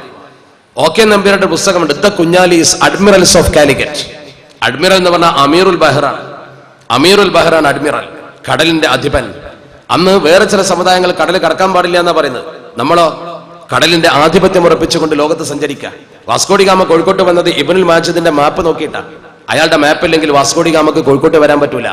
നമ്മളൊന്ന് മാപ്പ് വരയ്ക്കുകയും ആകാശത്തേക്ക് നോക്കി സൂര്യചന്ദ്രാദികളുടെ ചലനം നിർണ്ണയിച്ചുകൊണ്ട് നിസ്കാരത്തിന്റെ കണക്ക് കൂട്ടുകയും ചെയ്തിരുന്ന ഗവേഷകരാ. നമ്മളെപ്പോലെ ഗവേഷണ തൃഷ്ണയുള്ളവരാരാ ലോകത്ത്? നമ്മളെപ്പോലെ ഗവേഷണം നടത്താൻ മതം നിർബന്ധിച്ചവരാരാണത്? കിബില വരെ ഇജ്തിഹാദ് ചെയ്യണമെന്ന് പറഞ്ഞാൽ എന്താ അർത്ഥം? ഇജ്തിഹാദ് ചെയ്യണമെന്ന് പറഞ്ഞാൽ കിബില വെറുതെ കിട്ടുമോ? ആകാശത്ത് നോക്കിയിട്ട് ചന്ദ്രനെയും നക്ഷത്രങ്ങളെയും നോക്കി പഠിച്ചുകൊണ്ട് ലോകത്ത് സഞ്ചരിച്ച് ഹജ്ജ് ചെയ്യേണ്ടവരാ നമ്മള്. സൗദി അറേബ്യയിലേക്ക് പോകണമെങ്കിൽ യാനപാത്രം വേണ്ടേ? ഇന്നല്ലേ സൗകര്യപ്രദമായ വാഹനങ്ങളുള്ളത്? അന്നൊക്കെ അതിന് ഗവേഷണം നടത്താനും ദിശ നിർണ്ണയിച്ചുകൊണ്ട് നക്ഷത്രങ്ങളെ നോക്കിക്കൊണ്ട് എന്ന് പറഞ്ഞ പോലെ വളരെ വ്യക്തമായി ദൂരദിക്കിൽ നിന്ന് മനുഷ്യന്മാർ വരും എന്ന് അള്ളാഹുവിന്റെ പരിശുദ്ധ ഖുർആൻ പറഞ്ഞില്ലേ? അവരെങ്ങനെ ദിശ അറിഞ്ഞു? ആ അന്വേഷണ തൃഷ്ണ അത് മുസ്ലിമിന്റെ കടമയാണ്, അത് കടപ്പാടാണ്. അതുകൊണ്ടാണ് ഓക്കെ നമ്പ്യാര് കുഞ്ഞാലിമാരെ കുറിച്ച് പറഞ്ഞപ്പോൾ ദ അഡ്മിറൽസ് ഓഫ് കാലിക്കറ്റ് എന്ന് എഴുതാൻ കാരണം. പക്ഷേ ആ കുഞ്ഞാലിമാരെ പലരും ചരിത്രത്തിൽ മാനിച്ചില്ല. ആന്ത്രോ ഫുട്ടോഡോവിന്റെയും അതുപോലെ തന്നെ ഡോൺ പെട്ടോറോസിന്റെയും ഒക്കെ അതിശക്തമായ മുന്നേറ്റത്തിനെതിരെ ഇരിങ്ങൽ കോട്ടയിൽ നിന്നുകൊണ്ട് കുഞ്ഞാലി പറഞ്ഞൊരു വാക്കുണ്ട്, അത് രാജ്യസ്നേഹത്തിന്റെ വാക്കാ. കുഞ്ഞാലി പറഞ്ഞു, ആന്ത്രോ ഫുട്ടോഡോ, നിങ്ങൾ എന്നോട് കീഴടങ്ങാൻ പറഞ്ഞാൽ നിങ്ങൾക്ക് മുമ്പിൽ കീഴടങ്ങാൻ കുഞ്ഞാലി ഉണ്ടാവില്ല. നിങ്ങൾക്ക് കീഴടങ്ങാൻ കുഞ്ഞാലിയുടെ ജഡത്തിനെ കഴിയും. ഞാൻ എന്റെ രാജാവ് സാമൂതിരി പറഞ്ഞാൽ മാത്രം അനുസരിക്കും. അവസാനം ബ്രിട്ടീഷുകാർ അവസാനത്തെ സാമൂതിരിയെ സ്വാധീനിച്ചുകൊണ്ട് കുഞ്ഞാലിയെ കുടുക്കിയതാണ്. അങ്ങനെയാണ് കുഞ്ഞാലിയെ ഗോവയിലെ വൈസ്രോയിയുടെ കൊട്ടാരത്തിന്റെ മുമ്പിൽ കൊണ്ടുപോയി ആ കൊട്ടാരത്തിന്റെ തറമേൽ കയറ്റി നിർത്തി തലവെട്ടി ശരീരം 4 പിളർപ്പുകളാക്കി കുന്തത്തിൽ കണ്ണൂരിൽ പല സ്ഥലത്തും നാട്ടിയത്. ഞങ്ങളോട് കളിച്ചാൽ ഇങ്ങനെ ഇരിക്കുമെന്ന് പോർച്ചുഗീസുകാർ പറഞ്ഞു. പോർച്ചുഗീസുകാർക്കെതിരെ അറബിക്കടലിന്റെ ഓരവും തീരവും കാത്ത, അറബിക്കടലിന്റെ അലമാലകൾ ചോപ്പിച്ചുകൊണ്ട് സാമൂതിരിക്ക് സേവനം ചെയ്ത വലിയൊരു മനുഷ്യനായിരുന്നു കുഞ്ഞാലി. ആ കുഞ്ഞാലിയെ ചരിത്രത്തിന് മറക്കാൻ കഴിയില്ല. കുഞ്ഞാലിയുടെ ചോര നമ്മുടെ സ്വാതന്ത്ര്യത്തിന്റെ ചോരയാണ്. അത് നമ്മുടെ സ്വാതന്ത്ര്യത്തിന്റെ ഭാഗമാണ്. കുഞ്ഞാലിയെ മാറ്റിവെച്ച് പോർച്ചുഗീസ് അധിനിവേശത്തെ തള്ളിപ്പറഞ്ഞുകൊണ്ട്, അല്ലെങ്കിൽ ആ ചരിത്രത്തെ തമസ്കരിച്ചുകൊണ്ട് നമ്മുടെ രാജ്യത്തിന്റെ ചരിത്രം പൂർത്തിയാക്കാൻ കഴിയില്ല. നിങ്ങൾ നോക്ക്, 1819 ഇന്ത്യ മഹാരാജ്യത്ത് അതിശക്തമായ ഒരു മുന്നേറ്റം ബഹുമാനപ്പെട്ട ഉമർ ഖാദി നടത്തി. ഉമർ ഖാദി എന്ന് പറയുന്ന മനുഷ്യൻ 1819 ഡിസംബർ 18 എന്നൊരു ഡേറ്റ് ഉണ്ടെങ്കിൽ ഇന്ത്യൻ സ്വാതന്ത്ര്യ സമരത്തിൽ ഉമർ ഖാദി തങ്ങൾ വഹിച്ച പങ്ക് ചെറുതല്ല. ആർക്കറിയാം ഉമർ ഖാദി തങ്ങളുടെ പങ്കിനെ കുറിച്ച്? കേവലം ഒരു മുസ്ലിയാർ അല്ലെങ്കിൽ ഒരു മല്ലാക്ക എന്ന രീതിയിൽ ചരിത്രകാരന്മാർ പറയുന്ന ഉമർ ഖാദി അദ്ദേഹം ചില്ലറക്കാരനല്ല. ആ ഉമർ ഖാദി തങ്ങളാണ് ആദ്യമായി ഇന്ത്യയിൽ നികുതി നിഷേധ പ്രസ്ഥാനം എന്ന് പറയുന്ന ഒരു സംഭവം തന്നെ ഉണ്ടാക്കിയത്. പിന്നല്ലേ നമ്മുടെ രാജ്യത്ത് ആ സംഭവം, അന്ന് ഗാന്ധിജി ഉണ്ടോ ലോകത്ത്? ഗാന്ധിജി എന്ന് പറയുന്ന ഇന്ത്യയുടെ രാഷ്ട്രപിതാവ് ഈ രാജ്യത്ത് ഈ സമൂഹത്തിന് മുമ്പിൽ പ്രത്യക്ഷപ്പെടുന്നതിന്റെ മുമ്പ്, ഗാന്ധിജി എന്ന് പറയുന്ന ഒരു സ്വാതന്ത്ര്യ സമര ഭടൻ നമ്മുടെ രാജ്യത്ത് പ്രത്യക്ഷപ്പെടുന്നതിന്റെ മുമ്പ്, നിങ്ങൾ ഓർക്കണം, പള്ളി മെഹ്റാബിൽ വെച്ചുകൊണ്ട് ബ്രിട്ടീഷുകാർക്ക് നികുതി കൊടുക്കണ്ട, അത് ലാലിമീങ്ങളാണെന്ന് പറഞ്ഞ മനുഷ്യൻ മുസ്ലിമിന്റെ പ്രതിനിധിയാണ്. ഞാൻ ഗാന്ധിജിയെ ചെറുതാക്കി പറയുകയല്ല, ഗാന്ധിജി മഹാനാണ്, ഇന്ത്യൻ രാഷ്ട്രപിതാവാണ്. സഹനശക്തിയോടെ ബ്രിട്ടീഷുകാരന്റെ എല്ലാ അഹന്തക്കും മറുപടി കൊടുത്ത മനുഷ്യനാണ്. ആ ഗാന്ധിജിയെ ഞാൻ ഒരിക്കലും ചെറുതാക്കാൻ ഞാൻ യോഗ്യനല്ല. പക്ഷെ ഒരു കാര്യം പറയട്ടെ, ഗാന്ധിജി എന്ന വാക്ക് ഇന്ത്യയിൽ മുഴങ്ങി കേൾക്കുന്നതിന്റെ മുമ്പ് ഉമർ ഖാദി തങ്ങൾ പള്ളിയുടെ മെഹ്റാബിൽ വെച്ച് പറഞ്ഞു നികുതി കൊടുക്കണ്ട. ആ ഉമർ ഖാദി തങ്ങളുടെ സഹന സമരം, അല്ലെങ്കിൽ ആ പ്രതിഷേധ സമരം, അല്ലെങ്കിൽ ആ നിസ്സഹകരണ സമരം, അതാണ് പിന്നെ ഗാന്ധിജി ഏറ്റുപിടിച്ചത്. ആ സമരമാണ് ഗാന്ധിജി പിന്നെ ഏറ്റുപിടിച്ചത്. ബ്രിട്ടീഷുകാരോട് സഹകരിക്കണ്ട, അതാണ് നിസ്സഹകരണം. നിസ്സഹകരണ പ്രസ്ഥാനം എന്ന ഒന്ന് ഇന്ത്യയുടെ സ്വാതന്ത്ര്യ സമരത്തിൽ വലിയ പങ്ക് വഹിച്ചിട്ടുണ്ടെങ്കിൽ അതിൽ ആ നിസ്സഹകരണം എന്ന വാക്ക് ആദ്യമായി സമൂഹത്തിന് പഠിപ്പിച്ചു കൊടുത്തത് ഉമർ ഖാദി തങ്ങളാണ്. ഞാൻ അങ്ങനെ വിശ്വസിക്കുന്നു. കാരണം ഉമർ ഖാദി തങ്ങൾ ബ്രിട്ടീഷുകാർക്ക് നികുതി കൊടുക്കാതെ സഹകരിക്കാതെ നിൽക്കണമെന്ന് പറയുമ്പോൾ അന്ന് അദ്ദേഹത്തോട് അതേ രീതിയിൽ അത് പറയാൻ പ്രേരിപ്പിച്ച മറ്റൊരു ചരിത്രം കാണുന്നില്ല. അദ്ദേഹം അങ്ങനെ തന്നെ പറഞ്ഞു. അദ്ദേഹം നികുതി കൊടുക്കില്ലെന്ന് പറഞ്ഞു. അദ്ദേഹത്തിന് നികുതി പിരിക്കാൻ പോലീസ് ഉദ്യോഗസ്ഥന്മാർ വന്നു. കാരണം ആള് പറഞ്ഞയച്ചിട്ട് അദ്ദേഹം അംഗീകരിച്ചില്ല. അംശം അധികാരിയുടെ ആള് നികുതി പിരിക്കാൻ വന്നപ്പോ അദ്ദേഹം പറഞ്ഞു ഞാൻ നികുതി തരില്ല എന്ന് പറഞ്ഞു. കമ്പനി ഭരണകൂടത്തെ ആക്ഷേപിച്ചു. അപ്പോഴാണ് അംശം അധികാരി മോത്താരി ശങ്കരമേനോൻ എഴുതിയത്, ബ്രിട്ടീഷുകാർക്ക് എഴുതി. എന്താ അദ്ദേഹം ബ്രിട്ടീഷുകാർക്ക് എഴുതിയത്? വെളിയങ്കോട് കാക്കത്തറയിൽ ആലി മുസ്ലിയാർ മകൻ ഉമർ മുസ്ലിയാർ 48 വയസ്സ് കമ്പനി ഭരണകൂടത്തിന് നികുതി തരില്ല എന്ന് എന്നോട് പറയുകയും ഭരണകൂടത്തെ അധിക്ഷേപിക്കുകയും എന്നെ ഭീഷണിപ്പെടുത്തുകയും ചെയ്തിരിക്കയാൽ എനിക്ക് അദ്ദേഹത്തിന്റെ കയ്യിൽ നിന്ന് ഇനി നികുതി പിരിക്കാൻ സാധ്യമാകയാൽ മേൽ നടപടികൾ സ്വീകരിച്ചു കൊള്ളേണ്ടതാകുന്നു എഴുതി കൊടുത്തു. അവിടെ പോലീസുകാർ വന്നു. തുക്കടി കച്ചേരിയിൽ നിന്ന് പോലീസ് വന്നപ്പോൾ എന്താ ആവശ്യം എന്ന് ചോദിച്ചു. തുക്കടി സാഹിബിന്റെ പ്രതിനിധിയായിട്ടാണ് പോലീസ് വന്നത്. തുക്കടി സാഹിബ് വിളിക്കുന്നുണ്ട് എന്ന് പറഞ്ഞു. തുക്കടി സാഹിബ് വിളിക്കുന്നുണ്ടെങ്കിൽ ഞാൻ വരാം, നീ പോയിക്കോന്ന് പറഞ്ഞു. ഞാൻ വരാം, നീ പോയിക്കോളൂ. തുക്കടി സാഹിബിന്റെ പ്രതിനിധിയായി വന്ന പോലീസ് പോയി. ഉമർ ഖാദി തങ്ങൾ നേരെ തുക്കടി ഓഫീസിലേക്ക് ചെന്നു. അന്ന് ചെന്നിട്ട് ചോദിച്ചു, നീബു ആണെന്ന് തുക്കടി. നീബു സാഹിബ് എവിടെയെന്ന് ചോദിച്ചു. പേര് പറയാൻ പാടില്ല. ബഹുമാനത്തോടു കൂടി തഅദീമിന്റെ പദത്തോടു കൂടിയ ബ്രിട്ടീഷുകാരെന്ന് ഉപയോഗിക്കാൻ പാടുള്ളൂ. അദ്ദേഹം അവിടെ ഉണ്ടായിരുന്ന ഒരു കസേര വലിച്ചിട്ട് ഇരിക്കുകയും ചെയ്തു. രണ്ടും തെറ്റാ. പേര് വിളിച്ച് ചോദിച്ചതും തെറ്റ്, കസേരയിൽ ഇരുന്നതും തെറ്റ്. പോലീസുകാർ ഇങ്ങനെ അന്തം വിട്ടു. സാഹിബ് പുറത്തു വന്നു. അദ്ദേഹം പുറത്തു വന്നിട്ട് എന്ത് ചോദിച്ചു? നിങ്ങളാണോ കമ്പനി ഭരണകൂടത്തിന് നികുതി തരില്ല എന്ന് പറഞ്ഞ ഉമർ എന്ന് ചോദിച്ചു. അതേ ആള് ഞാനാന്നോ? എന്താ നിങ്ങൾ അങ്ങനെ പറയാനും പ്രചരിപ്പിക്കാനും കാരണം എന്ന് വെച്ചു. നിങ്ങൾ ലാലിമീങ്ങളായ ഗവൺമെന്റാണ്. ലാലിമീങ്ങളായ ഗവൺമെന്റ് ഞങ്ങൾ നികുതി കൊടുക്കൂല. ഞങ്ങളെ സംബന്ധിച്ചിടത്തോളം നിങ്ങൾക്ക് നികുതി തരേണ്ട ബാധ്യതയില്ലാതെ ഞങ്ങളെ നാടാന്ന് പറഞ്ഞു. ആദ്യമായിട്ട് അങ്ങനെ ഒരു ശബ്ദം ബ്രിട്ടീഷ് ഉദ്യോഗസ്ഥന്റെ ഓഫീസിൽ. ഉദ്യോഗസ്ഥൻ ദേഷ്യപ്പെട്ട് ചാടിയെന്ന് ചോദിച്ചു, വാട്ട് ഡു യു സേ എന്ന് ചോദിച്ചു. അപ്പൊ തന്നെ തിരിച്ചു പറഞ്ഞു, മാതാ തക്കൂലിയ ബത്താൽ എന്ന് ചോദിച്ചു. രണ്ടുകൂട്ടർക്കും വളരെ മനോഹരമായ മറുപടിയാണ്. ദേഷ്യപ്പെട്ട് അദ്ദേഹം ഇറങ്ങിയപ്പോൾ അദ്ദേഹത്തെ അറസ്റ്റ് ചെയ്യാൻ ഉത്തരവിട്ടു. അദ്ദേഹത്തെ പിടിച്ചു, അറസ്റ്റ് ചെയ്ത് ലോക്കപ്പിലിട്ടു. അദ്ദേഹത്തെ ലോക്കപ്പിലിട്ടത് അദ്ദേഹത്തിന്റെ ചരിത്രത്തിലുണ്ട്. വെളിയങ്കോട്ടിൽ നിന്ന് പ്രസിദ്ധീകരിച്ച ചരിത്രത്തിൽ പോലുണ്ട്. അദ്ദേഹത്തെ ലോക്കപ്പിലിട്ടു. ലോക്കപ്പിൽ അദ്ദേഹം നിസ്കാരം അതുപോലെയുള്ള ദിക്ർ പോലുള്ള കർമ്മങ്ങളിൽ മുഴുകി. രാത്രി അദ്ദേഹം സുജൂദിൽ കിടന്ന് നിസ്കരിക്കുന്ന രംഗം കാവൽ നിൽക്കുന്ന പോലീസുകാർ കണ്ടിട്ടുണ്ട്. 2 പോലീസുകാർ കാവൽ നിൽക്കുക. 2 പോലീസ് ഉദ്യോഗസ്ഥന്മാർ കാവൽ നിന്ന് ആ കാവലിൽ അദ്ദേഹം നിസ്കരിക്കുന്നത് കണ്ട് ഇവർ ഉറങ്ങിപ്പോയി. പ്രഭാത സമയമായി സെല്ലിലേക്ക് നോക്കുമ്പോൾ ഉമർ ഖാദി തങ്ങളില്ല. സെല്ലിന് യാതൊരു കുഴപ്പമില്ല. എങ്ങനെ ചാടിപ്പോയി എന്നവർക്കറിയില്ല. അദ്ദേഹം അതിൽ നിന്ന് രക്ഷപ്പെട്ടു പോയിരിക്കുന്നു. എന്തോ ആത്മീയ കരുത്ത് കൊണ്ടാണ് നമ്മൾ വിശ്വസിക്കുന്നു. വിശ്വസിക്കാൻ പ്രയാസമുള്ളവർക്ക് അവിശ്വസിക്കാനുള്ള സ്വാതന്ത്ര്യം കൊടുക്കുന്നു. പക്ഷെ അദ്ദേഹം സെല്ലിൽ നിന്ന് രക്ഷപ്പെട്ടു എന്നുള്ളത് ശരിയാണ്. അദ്ദേഹം ആ സെല്ലിൽ നിന്ന് രക്ഷപ്പെട്ടു. പോലീസുകാർ പരിശോധിച്ചു, ചരിത്ര രേഖയാണ്. അദ്ദേഹം അവിടെ നിന്ന് രക്ഷപ്പെട്ടു. എങ്ങനെ രക്ഷപ്പെട്ടു എന്നുള്ളത് പോലീസ് ഉദ്യോഗസ്ഥന്മാർക്ക് അറിയില്ല. അവർ പറഞ്ഞു രാത്രി അദ്ദേഹം നമസ്കരിക്കുന്നത് ഞങ്ങൾ കണ്ടിട്ട് പിന്നെ ഞങ്ങൾക്കൊന്നും അറിയില്ല. താക്കോലോ അല്ലെങ്കിൽ അതിന്റെ പൂട്ടോ ഒന്നും തകർക്കപ്പെട്ടിട്ടില്ല. അദ്ദേഹം എവിടെയുണ്ടെന്ന് ആർക്കും അറിയില്ല. ഉടനെ തന്നെ സെർച്ച് വാറന്റ് പുറപ്പെടുവിച്ചു. പട്ടാളം ഇറങ്ങി നാടുമുഴുക്കെ ഒരു പ്രഗത്ഭനായ തടവുപുള്ളി രക്ഷപ്പെട്ടതുപോലെയുള്ള എല്ലാ ആരവങ്ങളും. മഹാനവറുകൾ വളരെ സുഖമായി നേരെ കോടഞ്ചേരി പള്ളിയിൽ വന്നിട്ട്, കോടഞ്ചേരി എന്ന് ചരിത്ര പുസ്തകത്തിൽ കാണുന്നുണ്ട്, മലങ്കോട് എന്നും ആ സ്ഥലത്തിന് പേരുണ്ടത്രേ.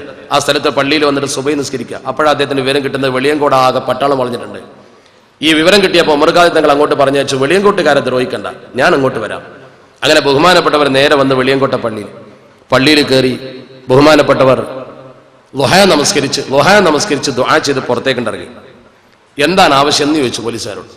ബ്രിട്ടീഷ് ഉദ്യോഗസ്ഥന്മാർ പറഞ്ഞു, നിങ്ങൾ ബ്രിട്ടീഷ് ഭരണകൂടത്തിന് നികുതി കൊടുക്കരുത് എന്ന് പറഞ്ഞു. അതിനുവേണ്ടി ജനങ്ങളെ സംഘടിപ്പിച്ചു. അതുപോലെ തന്നെ നിങ്ങൾ തടവിൽ നിന്ന് ചാടിപ്പോന്നു. നിങ്ങൾ ഉദ്യോഗസ്ഥനായ നീബു സാഹിബിനെ അപമാനിച്ചു.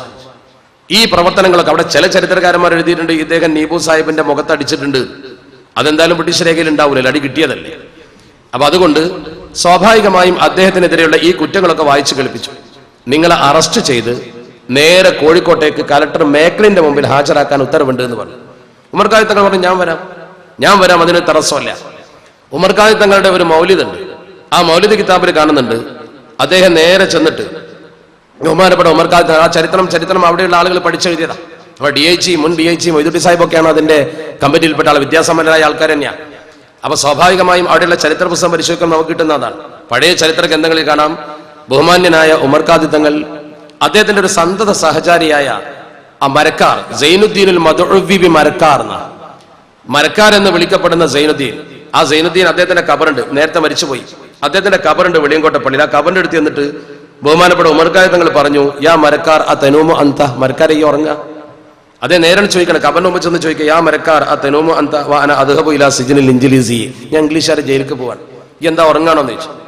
ചരിത്രകാരന്മാർ പറയുന്നു, ഫൻഷക്ക ദാലിക്കൽ ഖബറു കമൻ ഷക്കൽ ഖമർ, അള്ളാഹുവിന്റെ പരിശുദ്ധ ഹബീബിന് ഖബർ പെടുത്തി, ആ ചന്ദ്രൻ പെടുത്തിയില്ലേ എന്ന പോലെ ആ ചന്ദ്രൻ പൊട്ടിയതുപോലെ ഖബർ ഇങ്ങനെ പൊട്ടിയതാണ്. അത് അങ്ങനെ തന്നെ പൊട്ടി. ഇപ്പോഴും വെളിയങ്കോട്ട് പോയി നോക്കിയാൽ ആ ഖബർ ഇങ്ങനെ പൊട്ടിക്കിടക്കുന്ന കാണാൻ പറ്റും. അദ്ദേഹത്തിന്റെ താരീഖിലുണ്ട്, വലിയൊരു കറാമത്താണ്. ഒമിൻ കറാമാതിഹിൽ കുബറല്ലതി ശുഹിറത് ശക്കുല്ലി ഖബരി മരക്കാരിൻ കമാ ലഹറ. ഒമിൻ കറാമാതിഹിൽ കുബറ, അദ്ദേഹത്തിന്റെ വലിയൊരു കറാമത്താണ്, വലിയൊരു കറാമത്ത്. ഒമിൻ കറാമാതിഹിൽ കുബറല്ലതി ഷുഹിറത്ത്, മഷ്ഹൂറായത്. നിങ്ങളോട് ഇപ്പൊ അതിന്റെ അർത്ഥം പറയേണ്ട ആവശ്യമില്ല, പക്ഷെ വേറൊരു കേൾക്കുമ്പോൾ വേണ്ടി വരുമല്ലോ. അപ്പൊ സ്വാഭാവികമായി നിങ്ങൾ ആ രീതിയിലുള്ള ഒരു നല്ലൊരു ഉയർന്ന നിരയാണ്, പക്ഷെ മറ്റുള്ളവർക്ക് വേണ്ടിയാണ് ഞാൻ പറയുന്നത്. അപ്പൊ ബഹുമാന്യനായ ഉമർ ഖാദി തങ്ങൾ ഈ ചെയ്ത കറാമത്ത് വലിയ കറാമത്ത്. ഒമിൻ കറാമാതിഹിൽ കുബറല്ലതി ഷുഹിറത് ശക്കുല്ലി ഖബരി മരക്കാരിൻ കമാ ലഹറ.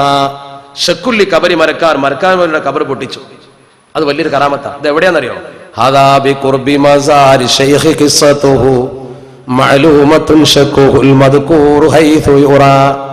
ഹദാ ബി ഖുർബി മസാരി ശൈഖ്, ഇത് ശൈഖ് ഉമർ ഖാദി തങ്ങളുടെ ഖബറിന്റെ അടുത്ത് തന്നെയാണ്. ഉമർ ഖാദി തങ്ങൾ പിന്നെ അതിന്റെ അപ്പുറത്ത് തന്നെ ഖബർ അദ്ദേഹത്തിന്റെ ഉണ്ടായത്. മസാർ ഷെയ്ഖ്, ഷെയ്ഖിന്റെ മസാറിന്റെ അടുത്ത് നിങ്ങൾക്ക് പോയി കാണാൻ പറ്റും. ഹദാ ബി ഖുർബി മസാരി ശൈഖി ഖിസ്സതുഹു മഅലൂമത്തുൻ ശക്കുഹുൽ മദ്കൂറു ഹൈഥു യുറാ. ആർക്ക് പോയാലും ഹൈഥു യുറാ, കാണപ്പെടുന്ന രീതിയിൽ ആ പൊട്ടിപ്പൊടി അവിടെ ഉണ്ട്. ആർക്കും പോയാൽ കാണാൻ പറ്റും. ഉമർ ഖാദി തങ്ങൾ പറഞ്ഞ പൊട്ടി. എന്നിട്ട് ഉമർ ഖാദി തങ്ങളുടെ ഒരു മധുഹും പറയുന്നുണ്ട് അവിടെ. ഇത് പൊട്ടിക്കാൻ അദ്ദേഹത്തിന് കഴിയുന്നുള്ള തെളിവ് എന്താ? വഹുവല്ലദീ ഫതഹൽ ബാരി ബി അൽദുമിഹി ബാബൻ ലിറൗദതി ത്വഹ കാന മുസ്തഖറ. ഒരൊറ്റ വരി ബൈത്ത് ചൊല്ലിയിട്ട് അള്ളാഹുവിന്റെ പരിശുദ്ധ ഹബീബ് അഷ്റഫുൽ ഖൽഖ് മുഹമ്മദ് മുസ്തഫ സ്വല്ലല്ലാഹു അലൈഹി വസല്ലമ തങ്ങൾ റൗദ ഷരീഫ് തുറപ്പിച്ചു എന്നൊരു ചരിത്രം മലബാരികൾ പണ്ടേ പറഞ്ഞു വരുന്നുണ്ട്. പഴയ കിതാബുകളിലേക്ക് കാണാൻ പറ്റുന്ന ചരിത്രം. ചുരുക്കത്തിൽ ഞാൻ തിരിച്ചു വരും. അങ്ങനെ ബഹുമാനപ്പെട്ട ഉമർ ഖാദി തങ്ങൾ ഈ ഖബർ പൊട്ടിയപ്പോൾ പറഞ്ഞു, നീ വരണ്ട, നീ വരേണ്ട ആവശ്യമില്ല, ഞാൻ പോയിക്കൊള്ളാം. അവിടെ ഒന്നാ പൊട്ട, അവിടെ ഒന്നാ. മഹാനവറുകൾ നേരെ കോഴിക്കോട്ടെ മേഖലയിലാകുന്ന കലക്ടറുടെ ഉത്തരവ് പ്രകാരം കലക്ടർ ഓഫീസിൽ ഹാജരാക്കാൻ വേണ്ടി പോവാണ്. അപ്പൊ അദ്ദേഹത്തിന്റെ ശിഷ്യന്മാർ പല്ലക്ക് കൊണ്ടുവന്ന് പല്ലക്കിൽ അദ്ദേഹം കയറി. പല്ലക്കിൽ കയറി അവർ പല്ലക്ക് ചുമന്നു. ബ്രിട്ടീഷ് പട്ടാള ഓഫീസർമാർ വന്ന് പറഞ്ഞു, ഒരു കുറ്റവാളിയെ പല്ലക്കിൽ കൊണ്ടുപോകാൻ പറ്റില്ല എന്ന് പറഞ്ഞു. പല്ലക്കിൽ കൊണ്ടുപോകാൻ പറ്റില്ല എന്ന് പറഞ്ഞു. ഉമർ ഖാദി തങ്ങൾ പറഞ്ഞു, ഞാൻ ഇറങ്ങിക്കോളാം, ഞാൻ നടന്നോളാം എന്ന് പറഞ്ഞു. ശിഷ്യന്മാർ സമ്മതിച്ചില്ല. അദ്ദേഹത്തിന്റെ ശിഷ്യഗണങ്ങൾ ബ്രിട്ടീഷ് ഓഫീസേഴ്സിനോട് പറഞ്ഞു, ഞങ്ങളെ നേതാവിനെ നടത്തിയിട്ട് ഒരു അടി കൊണ്ടുപോകുന്ന പ്രശ്നമില്ല, കോഴിക്കോട്ട് കൊണ്ടുപോകണം, പല്ലക്കിൽ കൊണ്ടുപോവല്ലേ, കൊണ്ടുപോകൽ നടക്കൂല എന്ന് പറഞ്ഞു. തോക്കും ലാത്തിയൊക്കെ തൽക്കാലം താഴ്ന്നു. എങ്ങനെയെങ്കിലും ഒന്ന് കോഴിക്കോട്ട് എത്തിച്ചെന്നാൽ മതി എന്ന് പറഞ്ഞു. അത്ര ആവശ്യമില്ല, കാര്യം നടപ്പാകല്ലേ വേണ്ടി. ജനകീയ സമരത്തിന് മുമ്പിൽ പോലീസ് സ്വാഭാവികമായും അങ്ങനെയാണല്ലോ, എങ്ങനെയെങ്കിലും ഒന്ന് കോഴിക്കോട് എത്തിച്ചു തന്നാൽ മതി. അങ്ങനെ പല്ലക്കിൽ തന്നെ മഹാനവറുകൾ കോഴിക്കോട്ട് വന്ന് വലിയൊരു ജനാവലി പിന്നാലെ ഒരു വലിയ ജനാവലി പിന്നാലെ. പക്ഷെ ഈ മേക്ലിൻ എന്ന് പറയുന്ന ഉദ്യോഗസ്ഥനെ കുറിച്ച് ചരിത്രത്തിൽ പറയുന്നുണ്ട്, മേക്ലിൻ നീബുവിനെ പോലെയല്ല, കുറച്ചുകൂടി ബുദ്ധിയും വിവേകമുള്ള ആളാണ്. അദ്ദേഹം നേരെ ഉമർക്കായ തങ്ങളെ നല്ല മാന്യമായി സ്വീകരിച്ച് കസേരയൊക്കെ കൊടുത്ത് നേരെ തന്നെ ഇരുത്തി വന്നിരുന്ന ജനക്കൂട്ടത്തെ പിരിച്ചുവിടാൻ അന്നത്തെ കോഴിക്കോട് കാദിനെ വരുത്തിയിട്ട് അദ്ദേഹം കാദിയോട് പറഞ്ഞു, ഞാൻ ഉമർക്കായ തങ്ങളുമായി ഒരു സൗഹൃദ സംഭാഷണം മാത്രമേ ആഗ്രഹിക്കുന്നുള്ളൂ, നിയമമോ നടപടിയോ ഒന്നുമില്ല, അവിടെ ഈ ജനങ്ങളോടൊക്കെ ഒന്ന് പിരിഞ്ഞു പോകാൻ പറയണം എന്ന് പറഞ്ഞു. അപ്പൊ ഉമർക്കായ തങ്ങൾ തന്നെ കൂടിയിട്ട് കാദിയും കൂടി ജനങ്ങളൊക്കെ പിരിച്ചുവിട്ടു. അങ്ങനെ അവരെ സാന്നിധ്യത്തിൽ വെച്ച് ബഹുമാനപ്പെട്ട ഉമർക്കായ തങ്ങളുടെ മേഖലയിൽ പറഞ്ഞു, നിങ്ങൾ കമ്പനി ഭരണകൂടത്തെ എതിർത്തു എന്നുള്ളത് ശരിയാണ്, നികുതി തരില്ല എന്ന് പറഞ്ഞതും ശരിയാണ്. അതുകൊണ്ട് ഒരു കാര്യം, നിങ്ങളെ ശിക്ഷിക്കാൻ ഞാൻ ആഗ്രഹിക്കുന്നില്ല, കാരണം ഇത്ര വലിയൊരു ജനാവലി നിങ്ങളെ സ്നേഹിക്കുന്നുണ്ട്, അതുകൊണ്ട് നിങ്ങളെ വെറുതെ വിടാം, ഒറ്റ കാര്യം ചെയ്താൽ മതി, ഒരു വെള്ളക്കടലാസിൽ ഞാൻ ആ ചെയ്ത തെറ്റാണെന്ന് എഴുതി തന്നാൽ മതി എന്ന് പറഞ്ഞു. ഉമർക്കായ തങ്ങൾ ചാടി എഴുന്നേറ്റ്, ഞാൻ ചെയ്ത തെറ്റല്ല, ഞാൻ ഇത് ശരിയാ, ഇനിയോ തന്നെ ചെയ്യാൻ പോകണമെന്ന് പറഞ്ഞു. അടങ്ങാറാകുമ്പോഴെങ്കിലും പോകണം. അവസാനം അറസ്റ്റ് ചെയ്ത് നിവൃത്തിയില്ല, അറസ്റ്റ് രേഖപ്പെടുത്തിയത് അറസ്റ്റ് ചെയ്ത് പ്രത്യേക പരിഗണന കൊടുത്ത് സെല്ലിലാക്കി ഒരുക്ക ചാടിപ്പോയ ആളാണ്, ചാടിപ്പോണല്ലോ. അവിടെ എല്ലാ സൗകര്യങ്ങളും ചെയ്തു കൊടുത്ത് പ്രത്യേകം പാറാവിന് നല്ല പ്രഗത്ഭനായ ഒരു ഓഫീസറെ തന്നെ നിർത്തി. ശരിക്കും അവിടെ കാവൽ നിർത്തിയിട്ട് അദ്ദേഹത്തെ തോക്കും കൊണ്ട് ആളുകൾ നിൽക്കുക, സെൻട്രി നിൽക്കുന്ന പോലെ. അപ്പോഴാണ് അദ്ദേഹം നിസ്കരിക്കാൻ വെള്ളം ചോദിച്ചു, വെള്ളം കൊണ്ടുപോയി കൊടുത്തു, ഉദവെടുത്തു, നിസ്കരിച്ചു. പിന്നെ അദ്ദേഹം പേനയും കടലാസും ചോദിച്ചു. അങ്ങനെ പേനയും കടലാസും ചോദിച്ചൊരു കത്ത് എഴുതി. അതാണ് ചരിത്ര പ്രസിദ്ധമായ മമ്പറത്തെ തങ്ങൾക്ക് ഉമർക്കായ തങ്ങൾ എഴുതിയ കത്ത് എന്ന് പറയുന്നത്. അദ്ദേഹം ഒരു പേന വാങ്ങിയിട്ട് ഒരു കത്ത് എഴുതി. ആ കത്ത് ഉമർക്കായ തങ്ങളുടെ താരിഖിൽ പ്രസിദ്ധീകരിച്ചിട്ടുണ്ട്. ആ കത്തിൽ അദ്ദേഹം ഇങ്ങനെ എഴുതി, കത്ത് എഴുതുന്ന ഉമർക്കായ തങ്ങൾ ആദ്യം മമ്പറത്തെ തങ്ങൾക്ക് ജയിലിൽ വെച്ച് എഴുതിയ കത്ത്, ഇതൊരു തെളിവാണ്. മമ്പറത്തെ തങ്ങൾക്ക് ജയിലിൽ വെച്ച് എഴുതിയ കത്തിൽ ബ്രിട്ടീഷ് വിരുദ്ധ പരാമർശങ്ങളാണുള്ളത്. ചിലരൊക്കെ പറയും, എന്ത് ഉമർക്കാദി അങ്ങനെ ഒരാൾ സ്വാതന്ത്ര്യ സമരത്തിൽ പങ്കെടുത്തിട്ടുണ്ടോ? ആ പങ്കെടുത്തതിന്റെ ഏറ്റവും വലിയ തെളിവല്ലേ അത്? അദ്ദേഹം ആ കത്ത് വാങ്ങിയിട്ട്, ആ കടലാസ് വാങ്ങിയിട്ട് എഴുതിയ വാചകം ചരിത്രത്തിലുണ്ട്. അദ്ദേഹം തുടങ്ങുന്നത് എങ്ങനെയാ? ബഹുമാനപ്പെട്ട മമ്പറത്തെ തങ്ങളുടെ വല്ലാത്ത സ്നേഹമാണ്. മമ്പറത്തെ തങ്ങൾ എന്ന് പറഞ്ഞാൽ അന്ന് ഏറ്റവും വലിയ സ്വാതന്ത്ര്യ സമര പോരാളിയാ, അത് പിന്നീട് പറയാം. ബഹുമാനപ്പെട്ട മമ്പറത്തെ തങ്ങൾക്ക് എഴുതണത്,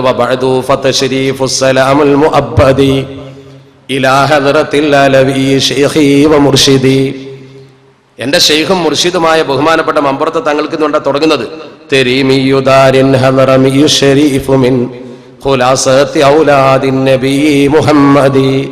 നബി സല്ലല്ലാഹു അലൈഹി വസല്ലമ തങ്ങളുടെ കുടുംബ പരമ്പരയിൽപ്പെട്ട തെരീമിൽ നിന്ന് കടന്നു വന്ന ആ വലിയ പണ്ഡിത കുടുംബത്തെ അനുസ്മരിച്ചിട്ട് പറയാ, ലഹു ഫീ തിരൂരങ്ങാടി ഫീ അർളി മംഫുറം ഇയാലുൻ ദിയാറും മഅമഖാമിൻ വ മസ്ജിദി. അദ്ദേഹത്തിന് തിരൂരങ്ങാടിക്കടുത്ത മമ്പറത്ത് വീടുണ്ട്, കുടുംബമുണ്ട്, പള്ളിയുണ്ട്, സൗകര്യമൊക്കെ ഉണ്ട്. അങ്ങനെ തന്റെ ഗുരുനാഥൻ ഇങ്ങനെ പുകഴ്ത്തിയിട്ട്, ഒരു ഗുരുതുല്യം സ്നേഹിച്ചിരുന്ന മമ്പറത്ത് തങ്ങൾ അങ്ങനെ പുകഴ്ത്തി ഇങ്ങനെ വന്നിട്ട് അദ്ദേഹം ഒരു സലാം വരാം, സലാമും മിനൽ മഹബൂസി ഖദ്ദാമികും ഉമർ. മഹബൂസാണ്, ഞാൻ ഇപ്പൊ ചെയ്യില്ല. സലാമും മിനൽ മഹബൂസി ഖദ്ദാമികും ഉമർ മുരീദികുമുൽ അസിൽ ഫഖീരിൽ മുഖമ്മിദി. അദ്ദേഹം പള്ളി അവിടെ അതിന്റെ ഉള്ളിൽ കിടക്കുന്ന ആ രംഗം വിശദീകരിച്ചുകൊണ്ട് കത്തിങ്ങനെ എഴുതിയിട്ട് സലാമൊക്കെ ഇങ്ങനെ മനസ്സിന്റെ ഉള്ളെന്ന് പറഞ്ഞിട്ട് അദ്ദേഹം പറയാ, ഫസയ്യറനി ഫിൽ ഹബ്സി സാഹിബു തുക്കിടി അലാ ദുൽമിനി ബു സാഹിബിൻ വഹുവ മുഅ്തദി. എന്നെപ്പോ ഈ ജയിലിലാക്കിയത് തുക്കിടി സാഹിബാണ്. ആ നീബു വളരെയധികം അതിക്രമിയാണ്, മുഅ്തദി അവൻ അതിക്രമിയാണ്. അദ്ദേഹമാണ് എന്നെ ജയിലിലാക്കാനുള്ള കാരണങ്ങളൊക്കെ ഉണ്ടാക്കിയത്. എന്നിട്ടോ അദ്ദേഹം രസകരമായ ഒരു സംഭവം പറയുന്നുണ്ട്. കാവൽ നിൽക്കുന്നുണ്ടല്ലോ ആള്, ഈ കാവൽ നിൽക്കുന്ന സാധുവിന്റെ കയ്യിലായി കത്ത് കൊടുത്തേക്കണം. ഇത് കൊടുത്തേക്കുന്ന ഈ കാവൽ നിൽക്കുന്ന സാധുവിന്റെ കയ്യിലാണ്. ആ സാധുവിന് കത്ത് കൊടുക്കുമ്പോൾ അവനെ കുറിച്ച് പറഞ്ഞത് അറിയോ? ഉമർക്കാദി വലിയ രസികനാണല്ലോ.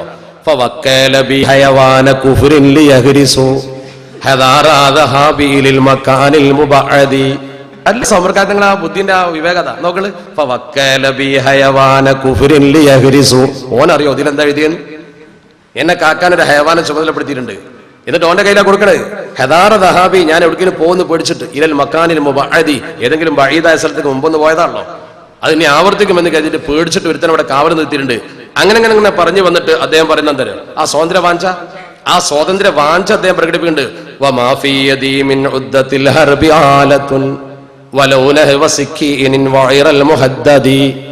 ഒരായുധം, ഒരു കത്തി, എന്തെങ്കിലും ഒരു മൂർച്ചുള്ള സാധനം എന്റെ കയ്യിലുണ്ടെങ്കിൽ ഞാൻ അപ്പൊ അവർക്കെതിരെ പൊരുതും. അത്രയും വലിയ ഒരു ആവേശം കൊണ്ട് അദ്ദേഹം. അതൊരു തീവ്രവാദം എന്ന് പറഞ്ഞൂടെ, വേറെ മാർഗ്ഗമൊന്നുമില്ലല്ലോ. വ്യവസ്ഥാപിത മാർഗ്ഗം ഇല്ലാത്തപ്പോ പിന്നെ അതല്ലാത്ത മാർഗം.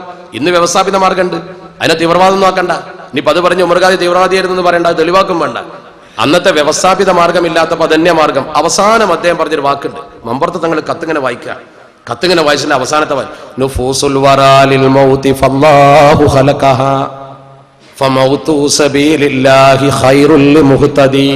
അതൊരു വികാരപരമായ വാക്കാണ്. അള്ളയാണ് സൃഷ്ടിച്ചത്, നമ്മളൊക്കെ സൃഷ്ടിച്ചത് ഒക്കെ അള്ളാഹ്ക്കുള്ള സൃഷ്ടികളല്ലേ നമ്മള്. ഫമൗതു സബീലില്ല, അള്ളാഹിന്റെ മാർഗത്തിൽ ധീരമായി ഫീസബീലിൽ മരിക്കലാണ് ഖൈറുൽ മുഹ്തദി. ഒരു സന്മാർഗിക്ക് ഇപ്പം നല്ല ഈ ബ്രിട്ടീഷുകാരെ ചവിട്ടും കുത്തും ആട്ടും കൊള്ളുന്നതിനേക്കാൾ സമരം ചെയ്ത് മരിക്കലാണ് നല്ലത്. അതൊരു വാക്കാ. ആ വാക്ക് കേട്ടതോടുകൂടി മമ്പുറത്തെ തങ്ങളുടെ മനസ്സിളകി. മലബാറിലെ മുഴുവൻ മഹല്ലത്തിലെയും ഉത്തരവാദപ്പെട്ട പണ്ഡിതന്മാരെയും ഉമറാക്കളെയും വിളിച്ചു. ഉമർഖാദി തങ്ങളെ ജയിലിൽ നിന്ന് വിടുന്നത് ബ്രിട്ടീഷുകാർ നമുക്ക് ഉറപ്പ് തന്നിട്ടില്ലെങ്കിൽ അതിനെതിരെ സമരം ചെയ്യണമെന്ന് മമ്പുറത്തെ തങ്ങളാ പിന്നെ സമരനായകൻ. മമ്പുറത്തെ തങ്ങൾ ജനങ്ങളെ മുഴുവൻ വിളിച്ചുകൂട്ടി. മമ്പുറത്തെ തങ്ങളെ ജനങ്ങളെ വിളിച്ചിട്ടുണ്ട് എന്നും മമ്പുറത്തെ തങ്ങളുടെ ആഹ്വാനപ്രകാരം മലബാറിൽ ഒരു ഇളക്കം തുടങ്ങിയിട്ടുണ്ടെന്നും ബ്രിട്ടീഷുകാർക്ക് മനസ്സിലായി. പ്രത്യേകിച്ച് ഞാൻ പറഞ്ഞില്ലേ, ഈ കലക്ടർ വലിയ ബുദ്ധിമാനായിരുന്നു. അയാൾക്ക് ശരിക്ക് ബോധ്യമായി. അയാൾക്ക് ബോധ്യമായ കാര്യം ചരിത്ര പുസ്തകത്തിൽ രസകരമായി പലരും എഴുതിയിട്ടുണ്ട്. അദ്ദേഹം മലബാർ ബഹുമാനപ്പെട്ട മമ്പുറത്തെ തങ്ങളെ ആഹ്വാനം കേട്ട് മലബാർ എങ്ങനെ ഇളകി കോഴിക്കോട്ടേക്ക് വന്നാൽ ഉമർഖാദി തങ്ങളെ വിട്ടില്ലെങ്കിൽ കലക്ടറേറ്റിന് രണ്ടാമത് തർക്കലിടേണ്ടി വരുമെന്ന് ഇയാൾക്ക് തോന്നി. തിരിച്ചുവിട്ടു. എല്ലാ കേസും ഒഴിവാക്കി. എല്ലാം ഒഴിവാക്കിയിട്ട് നേരെ ഉമർഖാദി തങ്ങളെ തുറന്നാണ് വിട്ടു. അങ്ങനത്തെ ഒരു സംഭവം ഇന്ത്യ ചരിത്രത്തിൽ ആദ്യമാണ്. എല്ലാ കേസ് ഷീറ്റും പിൻവലിച്ചിട്ട് ഒറ്റ വിടല. നേരെ ജനങ്ങൾ ഏറ്റെടുത്താണ് കൊണ്ടുപോയി. അങ്ങനത്തെ മനുഷ്യന്മാരുണ്ടോ? ഒരു കേസും പിന്നല്ല. മൻ ഖാഫല്ലാഹ ഖാഫഹു കുല്ലു ശൈ ഖാല റസൂലുള്ളാഹി സ്വല്ലല്ലാഹു അലൈഹി വസല്ലം. ആ ചരിത്രം യാതൊരു കുഴപ്പമില്ലല്ലോ. അള്ളാഹുവിനെ ഭയപ്പെടുന്ന ആളുകൾ മുമ്പിൽ നിന്ന് നടത്തിയ സമരം അങ്ങനെയാ. കാരണം ഇതിന് പ്രചോദനം നൽകിയത് മമ്പുറത്തെ തങ്ങളെ പ്രത്യേകത എന്താ? മമ്പുറത്തെ തങ്ങൾ എന്ന് പറയുന്ന മഹാൻ അസൈഫുൽ ബത്താർ അലാമ യുവാലിൽ കുഫാർ എന്ന് പറയുന്ന ഗ്രന്ഥം എഴുതിയ ആളാ. ബ്രിട്ടീഷുകാർക്കെതിരെയുള്ള തെളിവാണത്. ഫത്വകൾ ബ്രിട്ടീഷുകാരോട് ഒരു നിലക്കും സഹകരിക്കാൻ പാടില്ല എന്ന അദ്ദേഹത്തിന്റെ കാഴ്ചപ്പാട്. കടുത്ത ബ്രിട്ടീഷ് വിരോധി മമ്പുറത്തെ തങ്ങൾ. ഉമർഖാദി തങ്ങളെക്കാൾ ഞാൻ പഠിച്ചു നോക്കുമ്പോൾ ഒരു പടി മേലെയാണ് മമ്പുറത്തെ തങ്ങൾ. ഒരു പടി മേലെ എന്നാണ്. ഒരിക്കലും ബ്രിട്ടീഷുകാരോട് സഹകരിക്കാൻ പാടില്ല. അത്ര കർശനമായിട്ടൊരു മതവിധി പോലെ മമ്പുറത്തെ തങ്ങൾ പറഞ്ഞത്. അവർക്ക് ആത്മീയ ജ്ഞാനമുള്ള മനുഷ്യന്മാരല്ലേ, അവർക്ക് അതിന് കാരണങ്ങൾ ഉണ്ടായിരിക്കാം. നമ്മൾ കാണാത്ത ഒരുപാട് കാരണങ്ങൾ. അന്ന് ഉമർഖാദി തങ്ങൾ ഈ ചെയ്ത പോലെ മമ്പുറത്തെ തങ്ങൾ അതിശക്തമായി മുന്നേറിയിട്ടുണ്ട്.